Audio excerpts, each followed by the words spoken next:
Astuce. Remplacez le son par était. Si la phrase garde son sens, il faut écrire son S-O-N-T. Sinon, écrivez son S-O-N. Vous pouvez aussi remplacer le son par mon ou ton. Cette fois, si la phrase a du sens, écrivez son S-O-N.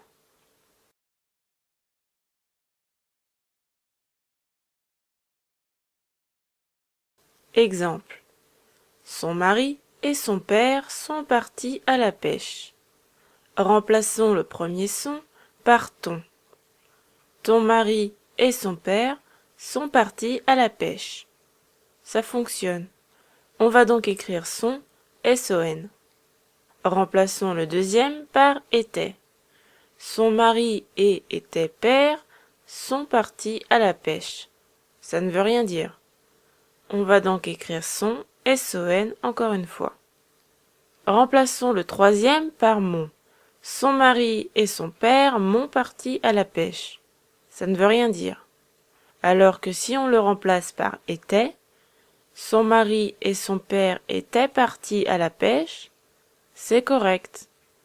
On va donc écrire son S-O-N-T. Je vous conseille d'utiliser la technique du était plutôt que celle du mon ou ton afin d'éviter les erreurs. Exemple. Ces escrocs sont piégés. Si on remplace par mon, la phrase « Ces escrocs m'ont piégé » est fausse grammaticalement, mais fonctionne à l'oral car elle sonne comme « Ces escrocs m'ont piégé ». Donc, pour éviter les erreurs, utilisez plutôt « était ». Ces escrocs étaient piégés, c'est correct. On écrit donc son, S-O-N-T.